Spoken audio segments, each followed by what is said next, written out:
warahmatullahi wabarakatuh. Perkenalkan, nama saya Norika, NIM C0B023018, Prodi Manajemen Pemasaran, Fakultas Ekonomi dan Bisnis Universitas Jambi. Yang saya hormati Bapak Wirmi Eka Putra, SE, MSI, selaku dosen pembimbing mata kuliah perpajakan. Baiklah, di sini saya akan mempresentasikan materi tentang timbulnya hutang pajak, penagihan hutang pajak, hapusnya hutang pajak. Yang pertama ialah timbulnya hutang pajak. Peraturan yang menjelaskan tentang timbulnya hutang pajak, para praktisi saat ingin menggunakan dua teori atau dua ajaran yang mengatur timbulnya hutang pajak. Yang pertama adalah ajaran formil. Hutang pajak timbul karena dikeluarkannya surat ketetapan pajak oleh Diskus. Hal ini terjadi jika pemungutan pajak dilakukan dengan Official Assessment System, yaitu sistem pemungutan pajak di mana jumlah pajak yang harus dibayar dan dihitung oleh Fisimkus. Yang kedua adalah ajaran material. Utang pajak timbul karena undang-undang. Sebab-sebab yang membuat seseorang memiliki utang pajak diantaranya ialah satu, perbuatan, yaitu mendirikan bangunan, melakukan kegiatan impor atau ekspor seperti berpergian ke luar negeri. Yang kedua ialah keadaan, yaitu memiliki tanah atau bumi bangunan, memperoleh penghasilan, serta memiliki kendaraan bermotor. Yang ketiga ialah peristiwa atau kejadian, yaitu mendapatkan hadiah undian. Yang kedua ialah penagihan pajak. Penagihan pajak adalah tindakan penagihan yang dilaksanakan oleh Fiskus atau jurusita pajak kepada penanggung pajak tanpa menunggu jatuh tempo pembayaran yang meliputi seluruh utang pajak dari semua jenis pajak, masa pajak, dan tahun pajak.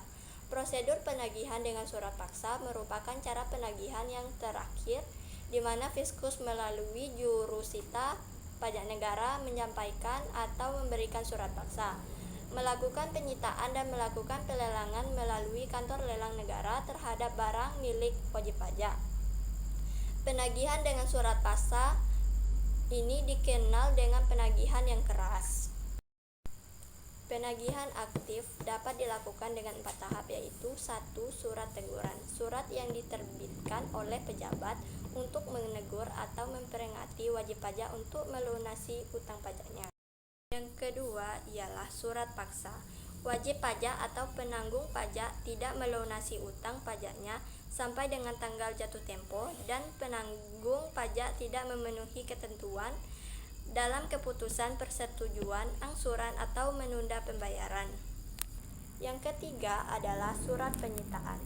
Apabila utang pajak belum dilunasi dalam jangka waktu 2x24 jam setelah surat paksa diberikan, dapat dilakukan tindakan penyitaan atas barang-barang wajib pajak. Yang keempat ialah lelang. Apabila wajib pajak atau penanggung pajak tidak melunasi kewajiban perpajakannya, maka barang-barang milik wajib pajak atau penanggung pajak dapat dilelang oleh kantor.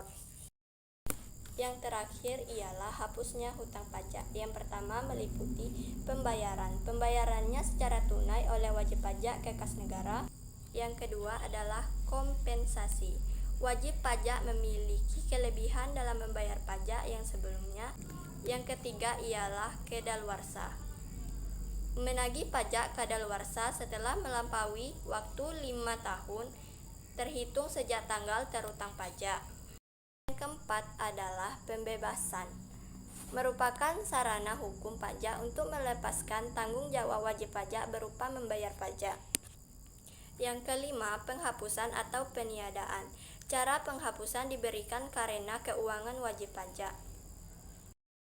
Baiklah, itu saja yang dapat saya sampaikan. Terima kasih atas pengertiannya. Lebih dan kurang saya mohon maaf. Saya tutup dengan billahi taufiq wal hidayah. Wassalamualaikum warahmatullahi wabarakatuh.